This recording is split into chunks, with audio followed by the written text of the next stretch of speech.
Welcome to the Jumpstart series for Public Administration Optional, in which we are covering all the 26 topics of the optional subject through the previous year's questions. We are covering the previous year's question from the recent years, and which is going to helpful for us to know about the Public Administration Optional, its syllabus, and the approach for writing the answers. Now, before I go further, there is an announcement. Announcement क्या है कि 15th of July से public administration optional जो है वो start होने जा रहा है. So if you have decided और made up your mind that this is right time to call on the given numbers and ask for your queries with respect to the optional subject and do join accordingly. Now so in this series we are on topic 5 of the public administration paper 2, that is Indian administration. Now हम पहले 4 topics cover up कर चुके हैं. Those who are covering the video from here onwards, they should go back and see the other lectures also, but no, anyhow you can continue from here onwards. So now here we are going to cover the 5th topic, that is plan and priorities. Now अब ये जो पूरी की पूरी series है, as I said, it is for the beginners or the students who have yet to decide about their optional subject, and also for those who have already covered their syllabus of public administration optional and now they are at the stage of answer writing practice. So ये दोनों को कैसे help करेगा, यही आज इस video में हम समझेंगे इस टॉपिक के थ्रू. Now सबसे पहले to the beginners, let me tell you all guys, that is the topic which we are going to cover from the paper 2, topic number 5, which is plan and priorities. इसमें क्या क्या topics आते हैं. So basically अगर आप इसको read करेंगे तो यू विल रियलाइज कि इसमें वो सभी टॉपिक्स हैं, like planning, NITI Aayog, erstwhile planning commission, indicative planning and various other ideas about the planning, जो कि आप अपने इकोनॉमी के पेपर में भी कवर अप करते हैं. That's the beauty of the paper कि आपका जीएस पेपर 3 भी ओवरलैप कर रहा है with the optional subject. So if you are covering the optional subject public administration, your GS paper 3 के भी कई सारे टॉपिक्स आपके एज इट इज कवर हो रहे हैं, एंड वाइसा वर्सा. जनरल स्टडीज की नॉलेज यहां पर भी काम आती है ऑप्शनल में.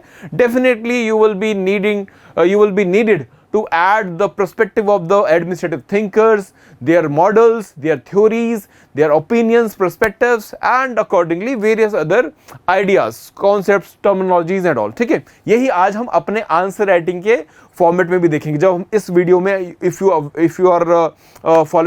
you have followed all the other topics, then you are already aware कि 2 पार्ट्स में हम करते हैं. पहले हम सिलेबस को डिफाइन कर लेते हैं, उसके बाद सेकंड पार्ट में हम अपने आंसर राइटिंग बोर्ड पर चलते हैं, where you actually get to know that how general studies understanding can be utilized in the optional paper and how optional paper understanding can be utilized here in the general studies paper.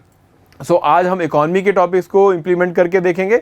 So I hope you will be able to understand and you will be able to also know not only about the syllabus of the public administration but the approach for writing answer, and you will be surprise to understand कि how easy it is to attempt the public administration optional answers, which eventually saves your time for your practice, for your overall preparation for the UPSC. ठीक है, तो ये हम so in this session we are going to cover all these 5 topics.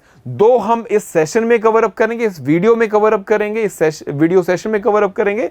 Rest 3 you will be getting in the Telegram group for the practice part, so that you can apply the knowledge and the techniques and tricks जो हम अभी video में करने वाले हैं on these three other questions also. ठीक है, तो आज हम जो 2 क्वेश्चन पिक करेंगे. सबसे पहला क्वेश्चन हमारा 2023 से क्वेश्चन है.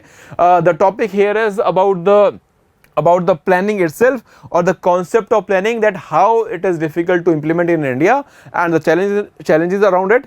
And then the NITI Aayog. NITI Aayog आप इकोनॉमी में भी करते हैं, अच्छे से कवर अप करते हैं उसके पॉजिटिव एस्पेक्ट, उसके नेगेटिव एस्पेक्ट, एंड अकॉर्डिंगली हमने इसको पब्लिक एडमिनिस्ट्रेशन में अप्लाई करके ये देखना है कि कैसे इस नॉलेज को हम अपने ऑप्शनल पेपर में भी यूटिलाइज कर सकते हैं फॉर फेचिंग मोर मार्क्स. ठीक है, ये करके देखें. तो चलिए अपने आंसर राइटिंग बोर्ड पर and let's do the practice of these 2 questions. Now here we are on the answer writing board, where we have the first question as the with respect to the planning in India.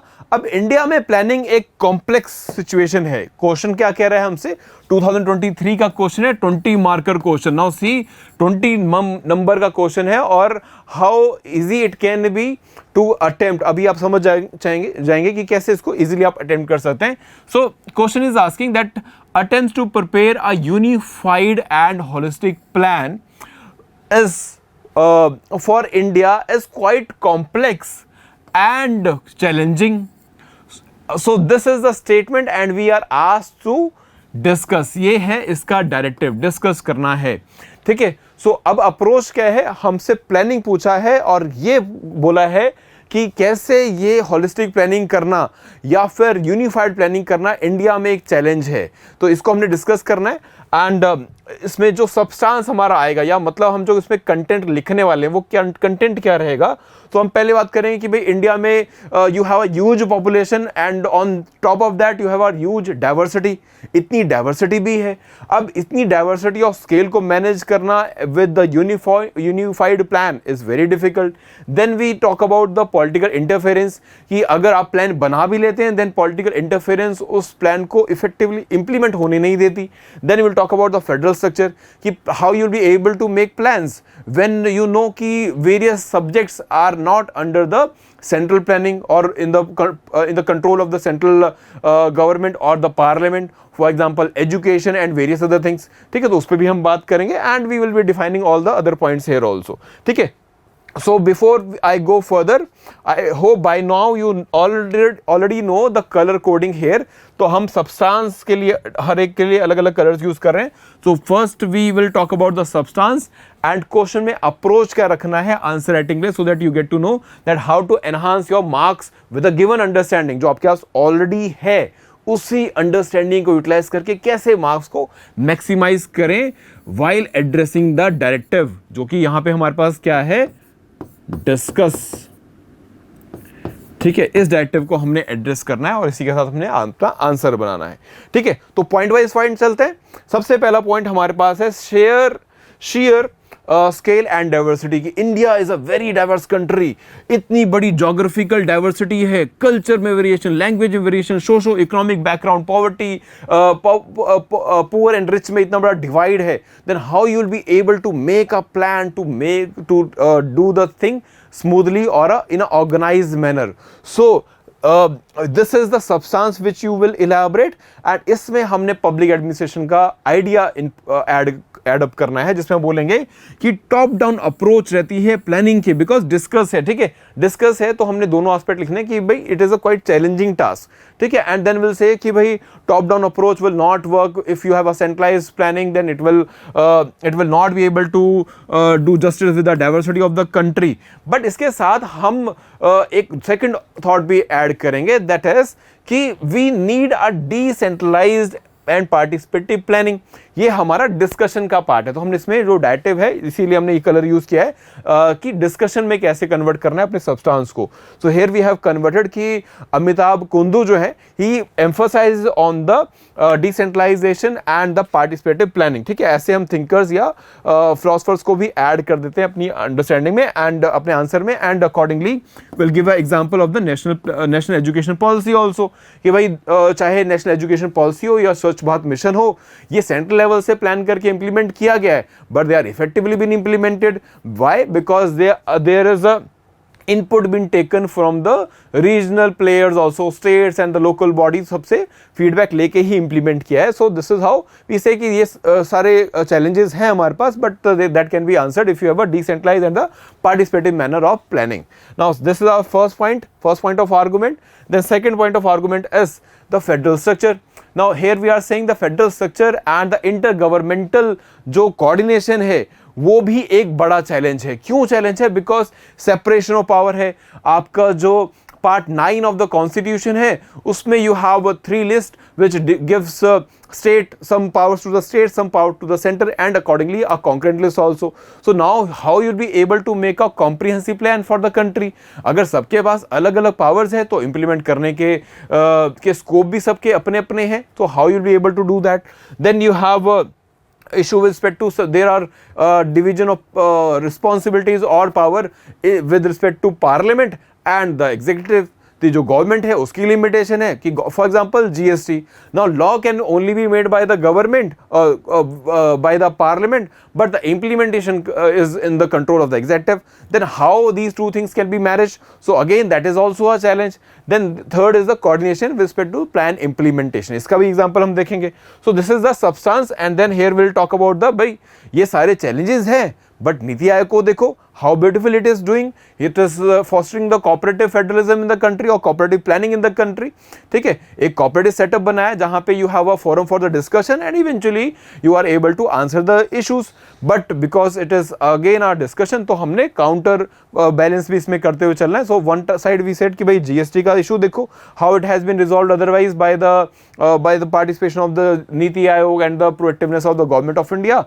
But there are also issues which are not been resolved. तो challenges देखो planning में फिर भी आ रहे हैं, जैसे कि water dispute, interstate water dispute is a historical issue for the country और pending issue for a very long period. So it is not we are not still able to get a solution for this. Throughout the country you have various states fighting for some inter-regional rivers and all. ठीक है, so that is how we'll talk about this point. Then third point में हम बात करेंगे political interference की, कि भाई political interference is a problem because political pressure की वजह से जो plan बना हुआ है वो ठीक से implement नहीं हो पाता, because political pressure जो है वो short term gains पे उसका interest रहता है. And ये जो short term interest हैं इसकी वजह से you are not able to do the good planning or implement that in the good manner. For example, we'll quote the examples जैसे कि land acquisition. Now you have a plan for infrastructure development and it's a long term plan, but this short term gains of the political stakeholders hinders the growth here or hinders the whole of the planning. जैसे कि land acquisition ही नहीं होने दिया तो आप कैसे जो है national highways बनाओगे?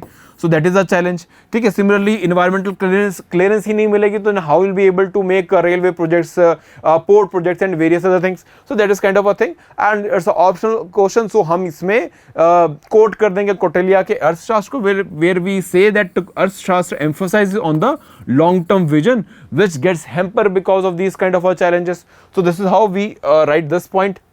Then point number 4, we will say कि data ही inadequate है, monitoring mechanism is faulty. That is also a problem in the planning, because planning करने के लिए you need the data to make the plans कि भाई कहाँ पे we need to provide more of the resources.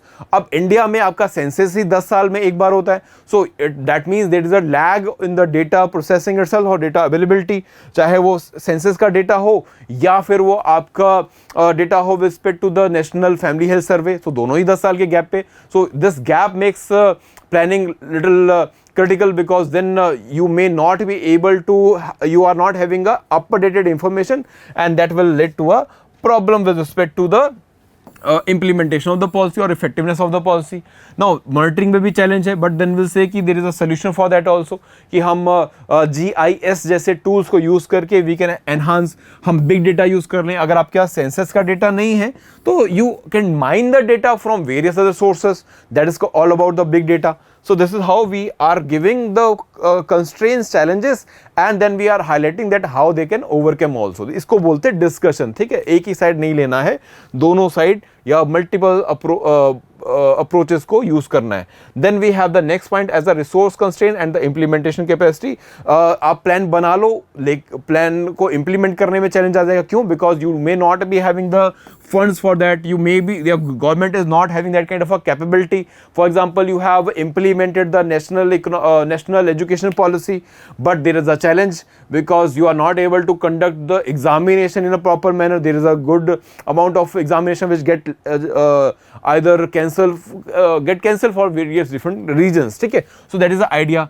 And we can also refer a MG Narega here, कि MG Narega is always been considered a wonderful plan. But there is a problem with respect to the bureaucratic hurdles, कि bureaucracy में फंस के कईयों को अपना targeted beneficiaries को benefit नहीं मिल पाता. Similarly, अब इसका जो allocation of fund है वो भी reduce हो रहा है and we see the people are not getting the money on time.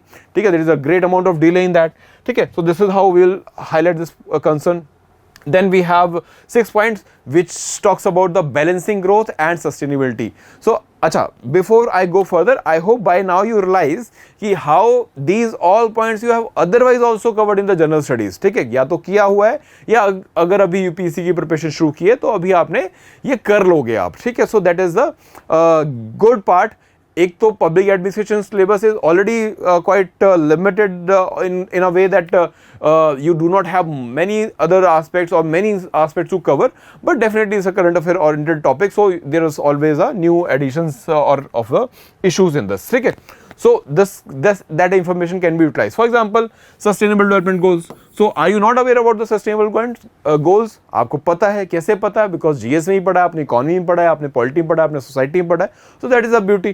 Just we will be giving that example here and we'll talk about कि भाई हमें पॉवर्टी भी इरेडिकेट करनी है, हमने अनएम्प्लॉयमेंट को भी रिड्यूस करना है, हमको लिविंग कंडीशंस इंप्रूव करनी है. इसके लिए we need to do the infrastructure development और development activities, but that get many of the times you are not able to plan for that because there are limitation with respect to the environmental concerns. So we need to minimize these kind of environmental damages by first seeking the environmental impact assessment report, जो कि ये assess करता है कि कितना damage है, क्या वर्दी है इस डेवलपमेंट प्रोजेक्ट को करना या नहीं, and then will give some recent updates with respect to national action plan for climate change. ठीक है, this is how holistically हम इस पॉइंट को कवर अप कर लेंगे. And then going to the next point कि अब टेक्नोलॉजिकली भी बड़े सारे चैलेंजेस आ जाते हैं. क्यों चैलेंजेस हैं? बिकॉज टेक्नोलॉजी चेंज हो रही है, उसके साथ साथ बहुत सारे और भी एस्पेक्ट चेंज हो रहे हैं, जैसे कि socio economic aspect, technological aspect. तो अब ये एक नए चैलेंज क्रिएट कर रहे हैं फॉर पॉलिसी मेकर्स. सो इसको कैसे एड्रेस किया जाए? सो अकॉर्डिंगली नीति आयोग को हम यहाँ पे कोट कर देंगे कि नीति आयोग कैसे ये इंश्योर करता है कि हम इन सारे इश्यूज को टैकल कर सकें while planning and implementation or the formulation of the plan itself by fostering the innovation and the technological solution. जैसे कि डिजिटल इंडिया प्रोग्राम, जिसका मेन ऑब्जेक्टिव ही यही है, that is introducing the digital tools in various level of governance. ठीक है, चाहे वो programme implementation में हो, चाहे वो सिटीजन्स को बेनिफिट प्रोवाइड करने में या वेरियस अदर मैनर्स. ठीक है, तो this is how you will be able to give a comprehensive answer in a very comprehensive or concise manner also. Giving the answer in 200 words, 250 words will not be difficult if you follow this format of layering your answer. कि आप अगर तीनों layers को cover up करेंगे, substance को strengthen करेंगे with the argument of the public administration thinkers, theories and models, and then उसमें current relevant अगर आप discussion भी डाल देंगे, that is with respect to the data of the question, you will be able to get more marks. It is not always about कि आप जितना ज़्यादा content लिखोगे उतने ज़्यादा नंबर मिलेंगे. It is all about how you are able to address all the aspect of the question. ठीक है, कि आपने सारे एस्पेक्ट किए कि नहीं किए. अब फिर से इसको एक और क्वेश्चन को प्रैक्टिस करके देखेंगे एंड ट्राई टू अंडरस्टैंड कि कैसे ये लेयर्स हम एड अप करते हैं. सो यहाँ पे हमारे पास जो क्वेश्चन है that is about the NITI आयोग. एंड क्वेश्चन हमसे डिमांड क्या कर रहे हैं, अप्रोच क्या है?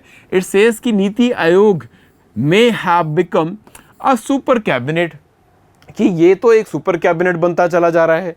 And with respect to formulating development agendas.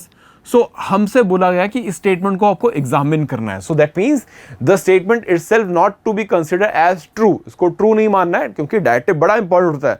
अगर आप ट्रू मान के सिंपल पॉइंट लिख दोगे, भाई yes these are the points on which we can say that it has a super cabinet kind of a nature, so you will be doing a blunder here. तो blunder नहीं करना है. 2022 का question है और वो भी 20 मार्कर. सो अच्छे मार्क्स मिल सकते हैं अगर आप सिंपल अपने क्वेश्चन की अप्रोच को समझे. तो फिर से अब हम देखेंगे, तो हमको इसमें एग्जामिन करते हुए आर्गुमेंट एंड काउंटर आर्गुमेंट दोनों देने हैं. तो हमारा आर्गुमेंट क्या होगा इस सपोर्ट में कि भाई ये सुपर कैबिनेट हमको लग रहा है इसके वर्किंग से कि बन चुकी है. वहां पे हम बात करें कि भाई सेंट्रलाइज विजन है, एक सेंट्रलाइज विजन है, वही स्टेट पे आप इंप्लीमेंट कर देते हो. तो दैट मीन्स कि you are having that kind of a strong position. Then it is a think tank और जिसका इन्फ्लुएंस जो है वो एक्सपोनेंशियल है, इससे पावरफुल थिंक टैंक इंडिया में है ही नहीं, ठीक है। It influence the policy making. Then for flagship initiative, अब आपने डिसाइड कर लिया at the central level these are the flagship initiative without and giving any kind of a consideration to the states, various stakeholders, local bodies को क्या चाहिए, पंचायत को क्या चाहिए, you are not talking about that, ठीक है। that is a kind of a concern. Then next we have the catalyst for collaboration for enhancing the development activities in the regions of the country. Now इसमें हम बोलेंगे कि federal consultation तो करता है नीति आयोग, तो हम ये नहीं कह सकते कि भाई वो तो सुपर कैबिनेट बन गया, because consultation is a very important tool here. We have a specific platforms, then it talks about the state specific programmes also. हम बात करेंगे, इसमें एग्जाम्पल भी देंगे एस्पिरेशनल डिस्ट्रिक्ट प्रोग्राम जैसे प्लानिंग की। देन विल से कि भाई ये तो सिर्फ मॉनिटर और इवेलुएट करने का काम है, and that is needed as और that for that you need a central agency, because eventually the fundings are being provided from the centre and the various other mechanisms, ठीक है। तो अब हमने अपनी ये लेयर्स पे आना है। सब्सटेंस हमने ऊपर देख लिया, इसको पर्टिकुलर कॉन्टेक्स्ट में लेना है। अप्रोच क्या होगी, दैट इज टू कंपेयर और गिव द आर्गुमेंट। इसमें पॉजिटिव आर्गुमेंट भी देने हैं इसके फेवर में और नेगेटिव आर्गुमेंट भी देने हैं, क्योंकि हमारा जो डेटिव यहाँ पे है वो है एग्जामिन, ठीक है जी। तो करें एग्जामिन इसको, चलो। सो फर्स्ट पॉइंट है सो इस आंसर को या ऐसे आंसर को आप दो पार्ट में भी लिख सकते हैं। यहाँ पे फॉर इजी अंडरस्टैंडिंग और easy explanation I am doing the same. मैं दो पार्ट में इसको डिवाइड करूंगा, where first we are going to talk about the arguments in favour of the thing that is it is the NITI Aayog has become a supreme cabinet, and इसके बाद हम इसको counter भी कर देंगे।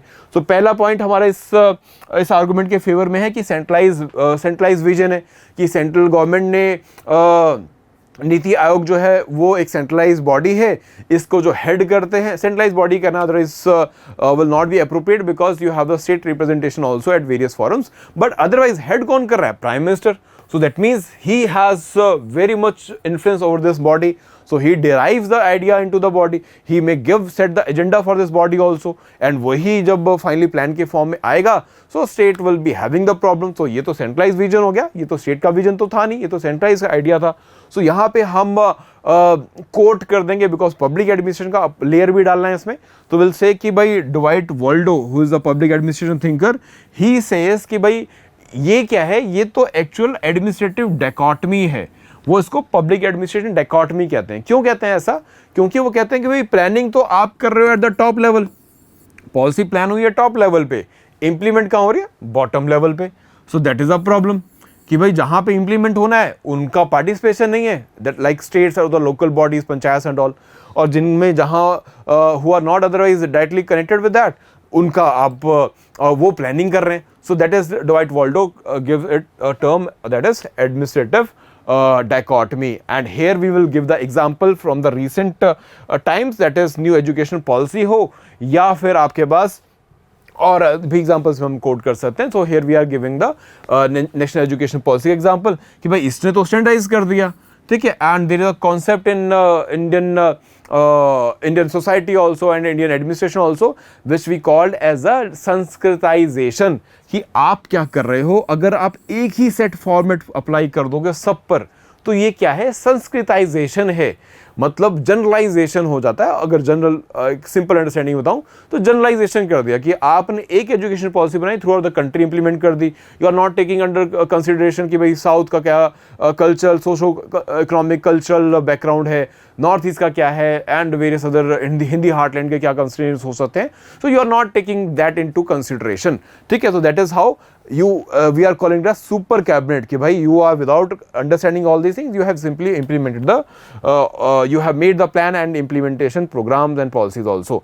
Now second aspect of the argument in favor is that it is a think tank which is very very influential, which is actually set the shape for the national priorities कि भी national planning में सबसे ऊपर priorities पे क्या रहेगा। Now we already know it's a developing country, so इसका मतलब हमारे पास फंड्स अनलिमिटेड तो है नहीं, तो we need to prioritize on the things. तो here we this NITI Aayog is setting that kind of priority. So कैसे डिसाइड किया आपने, बिकॉज यू द स्टेट्स में have different priority, and that is where there is a clash between the centre and state with respect to setting of the priority for the development agenda. And here we will say कि भाई जो Fredericks है उनकी जो theory of prismatic society है that is quite applicable here, because here it talks about the centralized institution which is involved in the planning and further implementation of it. ठीक है, I have already elaborated this theory of prismatic society in the previous topics,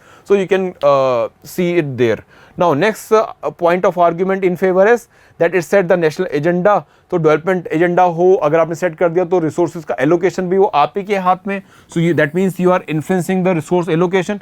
now though NITI Aayog is not the like planning commission, की planning commission की तरह नहीं है कि भाई planning commission has a very good control over the allocation of resources, but once you make the policy in that manner, so फिर तो resource allocation भी उसी के वे में होगा ना. अगर मैं बोल दूं कि भाई we need to emphasize on the infrastructure development, road port railway, इस सब पे करना है, तो फिर तो प्रॉपर्टी सारी वहां चली गई ना. फिर एजुकेशन, पॉवर्टी इरेडिकेशन, उस सब के लिए पैसा कहां से आएगा. So that is the concern area which bypasses the federal channels. ठीक है, जो फेडरल कंसर्न्स हैं वो चले जाते हैं. For example aspirational district program. Now this is the plan made at the central level, implemented and to be implemented at the state level, where the state do not have the say to identify the districts in their area which is in need for some kind of assistance. तो होगा क्या, ये actual में एक encroachment है on the state's autonomy, because now you are in a way enhancing the control of the center, which is otherwise also have a good control through article 246, which gives a whole of the powers to the parliament to make legislation on various subjects. तो वो सब तो थे ही parliament की power में article 246 में, but आपने एक और चीज उनको टूल दे दिया. By this Niti Aayog, now they are able to influence the states with respect to their local planning or their state level or regional level planning also. So that is kind of a criticism we will put here also. ठीक है, now the argument against this idea of super cabinet, that is Niti Aayog.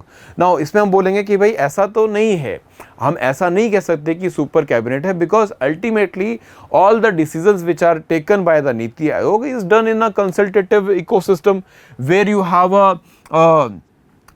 have the basic principle of working of the Niti Aayog, in which believes in the cooperative federalism, की भाई cooperation promote करना उनका सबसे पहला priority है. That's why you have a forums in the Niti Aayog where you have the participation of the CMs, lieutenant governors and the governors accordingly. So they are all involved in the policy decisions, policy making decisions, and eventually as we will say here कि भाई B are Ambedkar भी यही चाहते हैं, and the constitution which we have that is also a quasi federal, because वो centralize नहीं है, वो पूरा फेडरल में नहीं है. So that means we are in between somewhere, and इसकी वजह से what we need is such kind of a body which can help in monitoring and implementation. वही नीति आयोग कर रहा है, तो उसको सुपर कैबिनेट करना कहना ठीक नहीं होगा. ठीक है, that is our first point of argument against the super cabinet.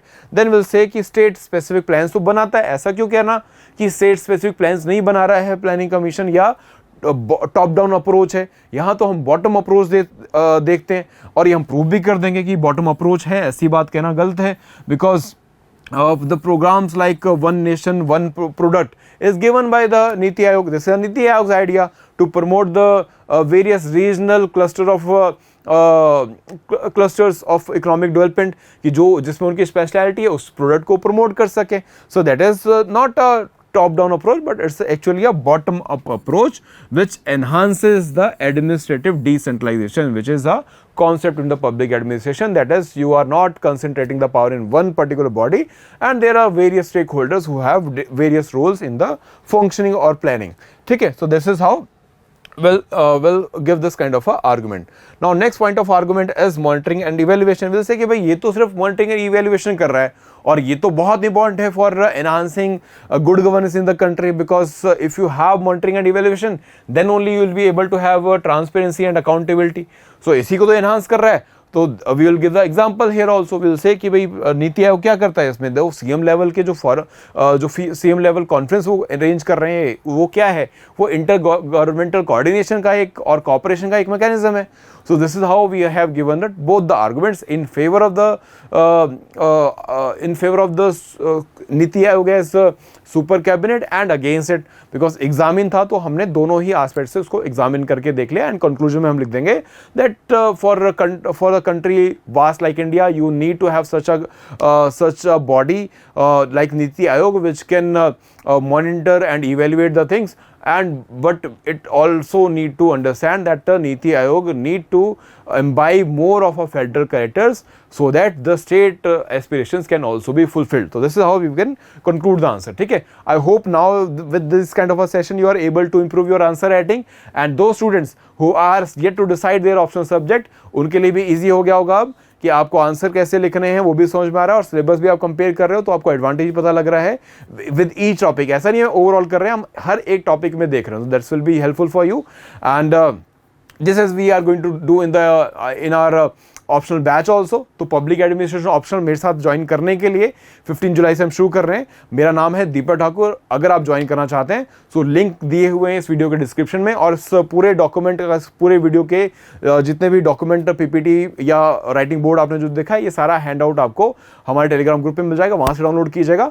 And if you have any query, because this is the right time to join, 15 से बैच शुरू हो रहा है 15 जुलाई से, उससे पहले if you have any query get them resolve, and if you want to connect directly with me so call on the given numbers. ठीक है, this is all from my side for this session. This is Deepak Thakur signing off. Best of luck.